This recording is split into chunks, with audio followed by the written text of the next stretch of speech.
Welcome to the second episode of Nant Vrouw Brews. My name is Andy and I'm a home brewer and beer lover based here in Cardiff in sunny Wales in the UK. Nant Vrouw Brews is the name of my tiny kitchen-based brewery. We heard a lot about microbreweries in the first episode. Well, I guess I am a nano brewery. That's how small it is. The aim of this podcast is to have great conversations inspired by beer with people who are passionate about beer and do all this ideally over a beer. It's episode 2 and things have started to go wrong already. I was supposed to be talking to a guy called Sai, and for whatever reasons, I don't think it's Sai's fault. I just think it's communication issues, and I know he was ill as well. That hasn't happened, so I will chase up Sai. Hopefully he's still up for coming on, and that'll be a future episode. So Sai, hope you're out there.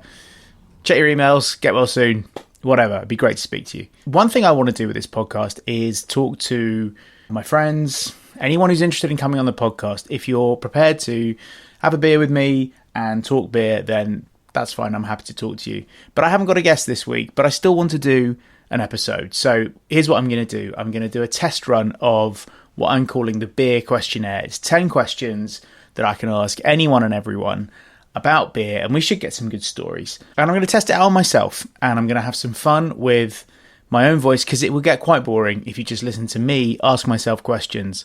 I mean, you know, they're self-indulgent, but that's taking it to a new level. Well, I suppose it's still going to be equally self-indulgent. I'm just going to play around with some voice effects so you can tell the difference between the questions and the answers. So here we go. Let's have a test. So I could pitch myself up and it would sound like this. Or I could pitch myself down and it could sound like this. So I think I'm going to go with this one. Right, so here we go. Let's start the Beer Questionnaire. The interviewer is me, and the guest is me. Here we go. So Andy, thanks for coming on the Beer Questionnaire. that's fine. I'm happy to be here. Question number 1. What was the last beer you had and why? The last beer I had was in preparation to do my interview with Sai, which then didn't happen. And because I usually would have a beer with the person who I'm interviewing, I'd opened a beer in preparation, and then it didn't happen. I mean, I drank the beer anyway. But the beer that I drank there was one of my own creations.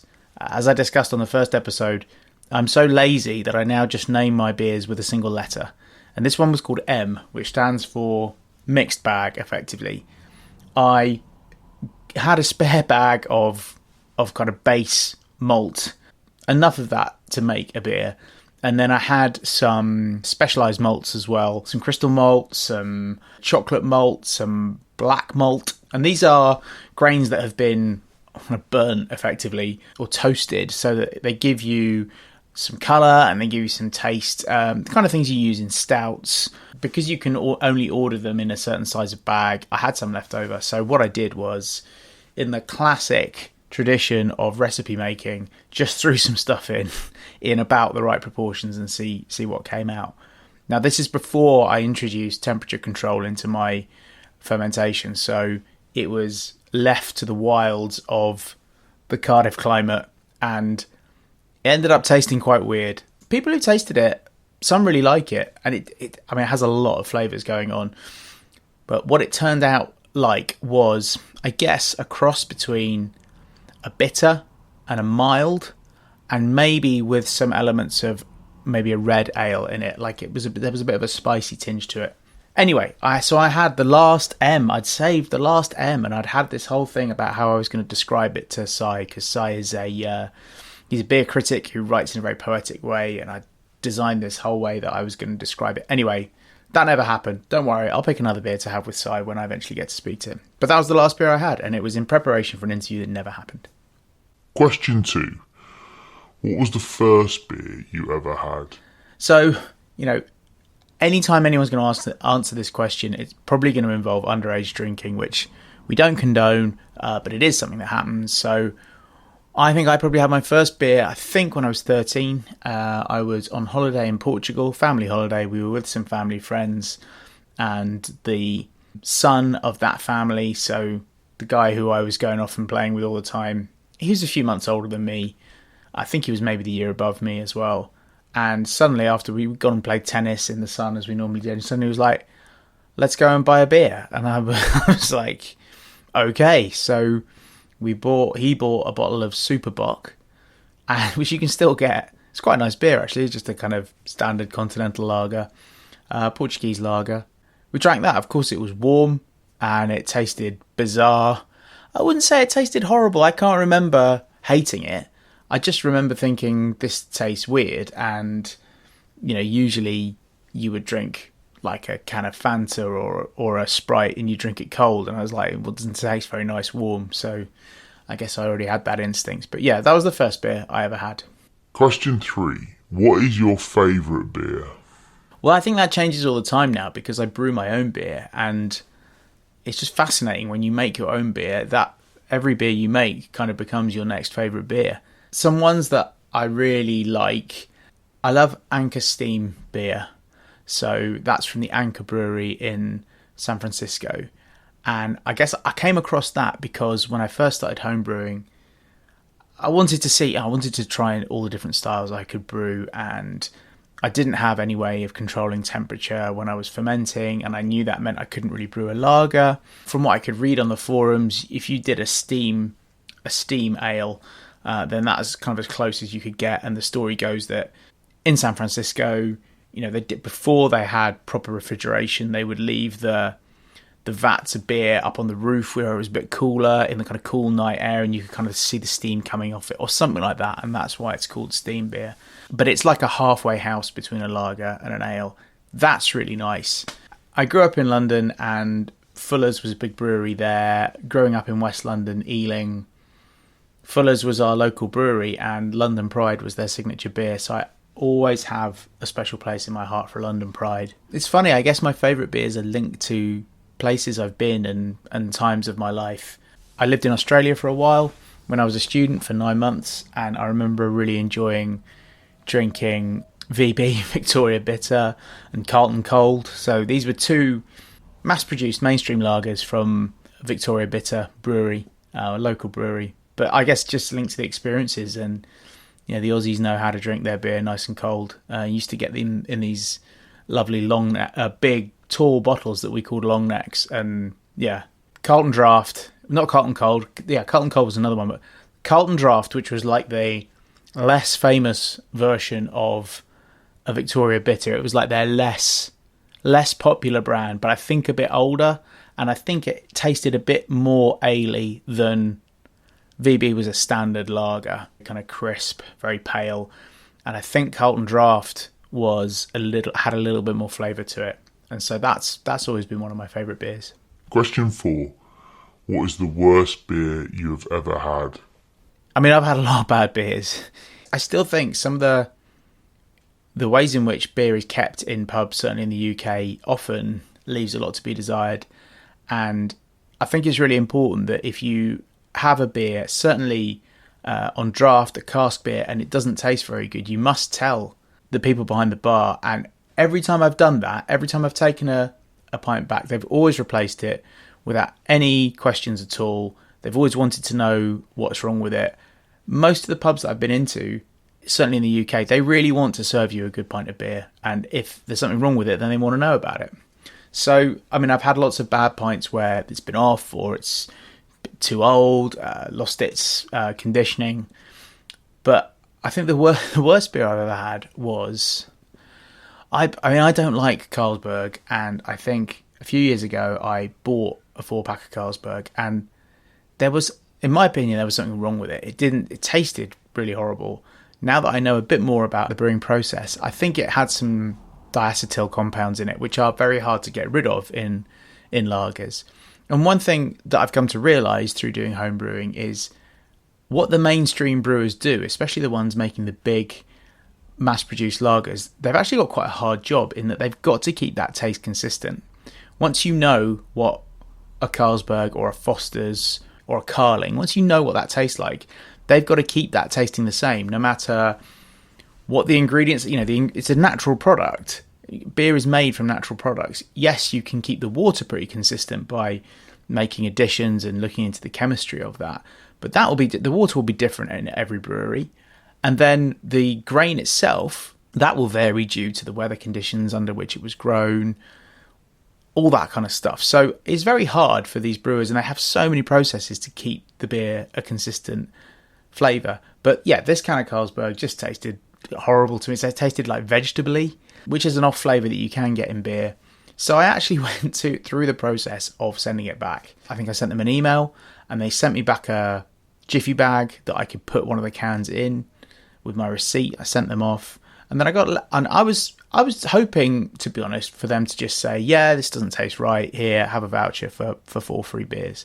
What I got back instead was a letter saying, we've analysed this, and it falls within the boundaries of what we consider the Carlsberg taste to be.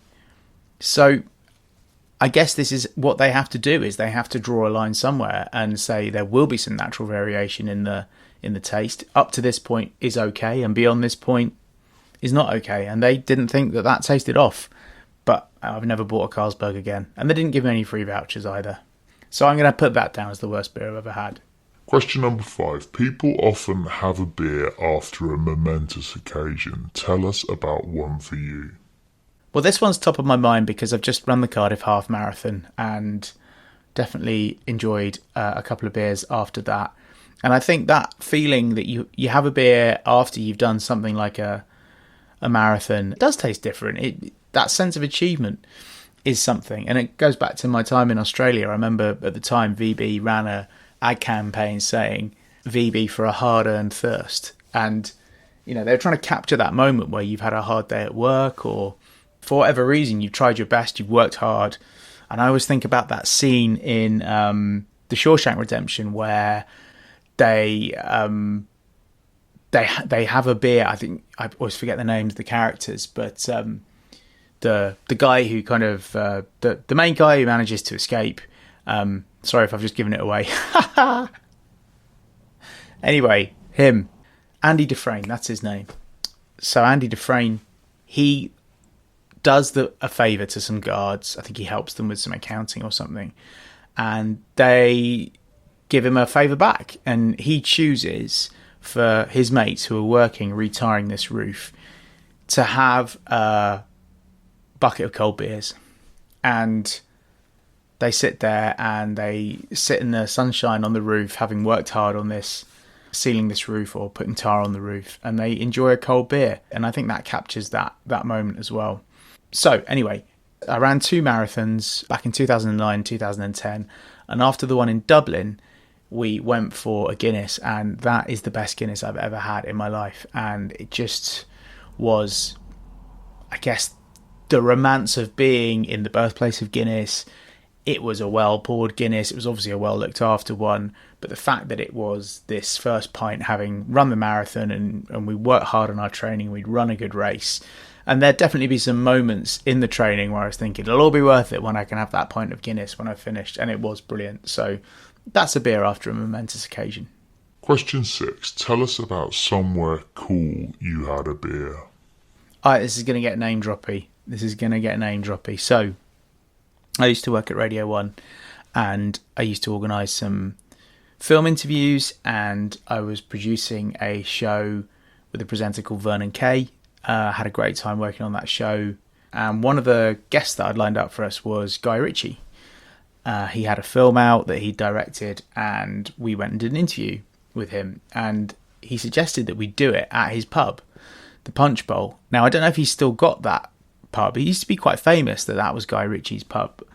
Anyway, we went there, and I think we went there at 12 o'clock or something like that. It wasn't busy. It was just him. He said, let's go upstairs, and they had a function room upstairs that no one was using. So we did the interview. Afterwards, he said, will you stay for a drink? And we thought it was rude not to. So, yeah, me, Vernon, and Guy sat there and had a pint together. That was somewhere cool. I had a beer with some cool people. And then this is one of my regrets, is he then said to us, he said, look, I fancy a few beers now. Should we, do you want to stay here and we'll get on it? And I was very good, and I was very, very professional. And I said, no, look, I've got to get back to the office. And I didn't think I could just take the rest of the day off to have a few beers with Guy Ritchie. But I wish I'd done that, because I think that would have been interesting to see where that afternoon went. And I think if I'd have said yes, I think Vernon would have said yes, and I think the three of us would have had a few beers with Guy Ritchie, and I think that would be an interesting story. Anyway, there you go. That was somewhere cool I had a beer. Question 7. Have you ever visited a brewery? If so, tell us a good story from one of your visits. I have visited many breweries, and not as many as Micah from the first episode, but I always take the opportunity to visit a brewery if I can, and I'm going to be going to Dorset in a few weeks, and I'm going to be visiting Palmer's Brewery in Bridport, which is one of the few remaining Victorian breweries where it's all kind of gravity fed, and they've got a big tower that they deliver the grain to the top at, and then as you go down the tower, the brewing process takes place. It's all gravity fed, so I'm really looking forward to seeing that. But the best brewery visit I ever did was a friend of mine called Eric, who hopefully will come on the podcast at some point. He loves his beer. He somehow had this in with a guy who was keeping the Young's Brewery going. So Young's is a big brewery in Wandsworth in London. I guess the two big London brewers were Young's and Fuller's. Fuller's in Chiswick and Young's in Wandsworth. And had this huge site where they'd been brewing for over 100 years. Eventually, they sold that site and it's been redeveloped into flats. But between the time that it had been sold, so they'd stopped brewing there and they got bought, I think, by a brewery called Wells, which then brewed out maybe out in Kent or somewhere like that. But on the old site, this guy, I can't remember his name, I'd love to get him on the podcast. He was one of the technicians there at the brewery, and he somehow managed to keep brewing going on that site so that the run of brewing continued, even while they were still working out how to dismantle the site, and while the new buildings were getting planning approved. All this took years. He kept brewing on that site going, and he kept the strain of Young's yeast going by continuously brewing every week. And Eric somehow knew this guy, and so we got invited to a brewery tour and a tasting session at the old Young's Brewery. But the old Young's Brewery that was now a building site, and the old tasting room was still there, and he kind of took us with torches through the disused factory. A lot of the old stuff was still there, the old brewing vats, the big steam engine that used to drive it all. And we saw all this on this kind of unofficial tour. And then we went back to the tasting room, and he had obviously done a brew that week because he did one every week. He said, I've done this brew now. I'm not allowed to sell it for kind of legal reasons, but, I am allowed to do these tours. And, now the beer needs drinking. So, drink up. And, we did. Just lovely beer. But that was an incredible experience. And I guess that's one of the early exposures I had to the passion that a lot of people involved in beer really show. He was passionate enough to keep that brewery going, and I hope now I would like to go back there and have a look. The plan was always that there would be a microbrewery on site, and that strain of yeast and that brewing tradition would have continued all the way through from the old Youngs all the way through into this microbrewery. So I'll have to go and find out if that's happened, and I'd love to get that guy on the pod. Question 8. Tell us about a pub you like and why you like it.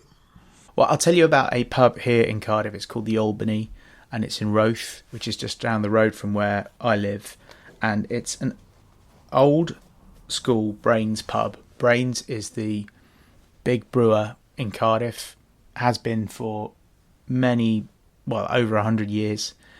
And it's an old school Victorian pub where they haven't really mucked around with it too much. So it's one of these pubs that's got many rooms with the bar in the middle.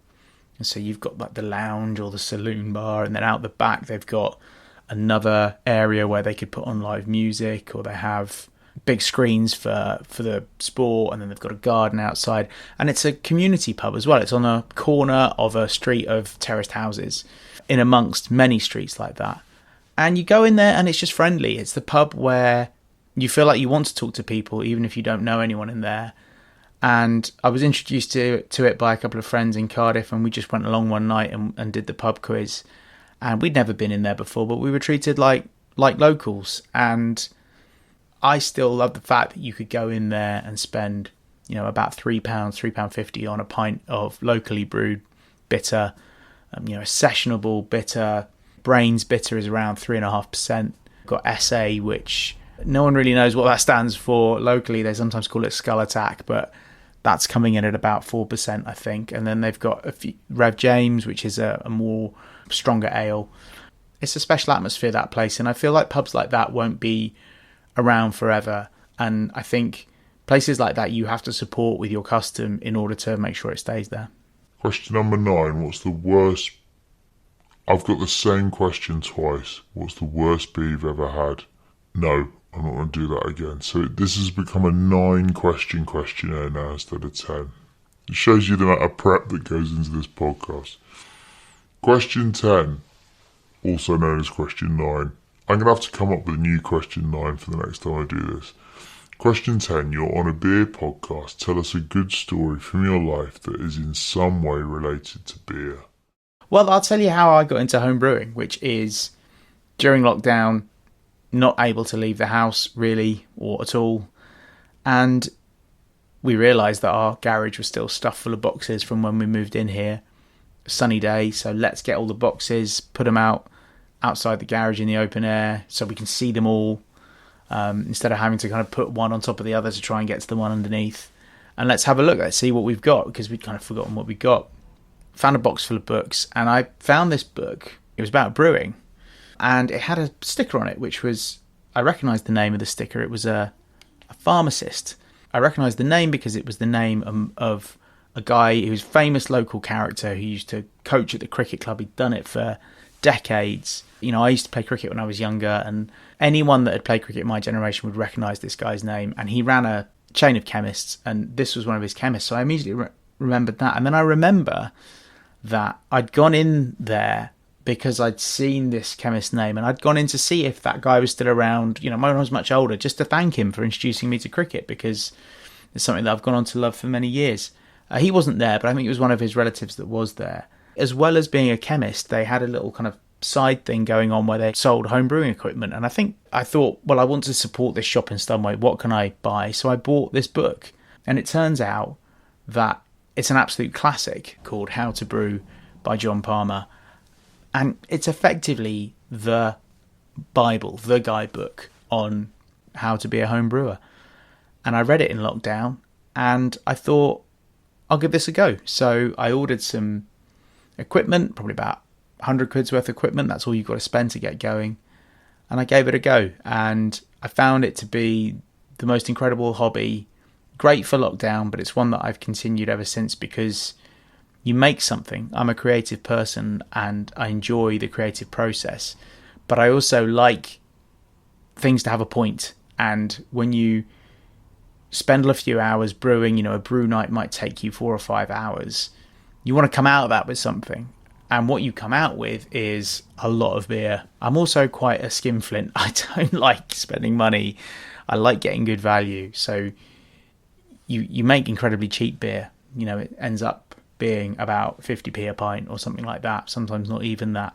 But also teaches you a lot about patience, because you spend those 5 hours on the brew night making the beer, but then you've got to wait a couple of weeks for it to ferment, and you still don't know if it tastes any good. And then you can taste it before you've carbonated it, but it's still not going to taste like proper beer. So then I've just started kegging, and you then would probably force carbonate it. But when you're still putting it in bottles, you're naturally carbonating it. So you're adding a sugar solution, and then the yeast that's left in the fermented beer, there'll be a small amount left. That then feeds on the sugar, creates the carbon dioxide. But because you've sealed it in a bottle with a proper cap, one of those ones that you have to prise off with a bottle opener, because you've sealed it in like that, and the bottle and the cap can withstand pressure, then the CO2 created by the yeast puts the bubbles in the beer. But you've got to wait another couple of weeks for that to happen. So it's an exercise in patience. And then when you finally do get to taste your beer, even if it tastes quite odd, like my M brew did, you're still very proud of it, and you've still made something that you can share with your friends. And then what's really interesting is if you then leave it even longer, stick it somewhere cold and dark, and wait a few months, it'll taste even better usually. So yeah, that's how I got into home brewing, was just emptying out random boxes from the garage and finding, by pure chance, I had bought a legendary book about home brewing, and that's what got me into it. Right, so I have completed the Beer Questionnaire The one that was supposed to have 10 questions. In fact, had 9 because there was a repeat in there. Anyway, there you go.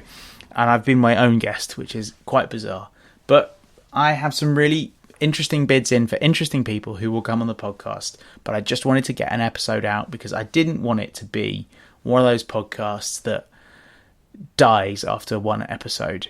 And this bit at the end, where I'm just talking for a bit at the end, my brother-in-law Ben was very keen to point out that I needed a bit at the end. He wasn't happy that the first podcast just ended when I had finished the interview with Micah. He said, you've got to have a bit at the end. So this is the bit at the end for you, Ben. I said to him, I don't really like the bits at the end because all you get is the person self-promoting, going, here's my Instagram, here's my website, here's my all this kind of stuff, you know, like and subscribe and follow. But there you go. If you can't beat them, join them. So if you do like the podcast, subscribe to it. Tell other people about it. Get other people involved.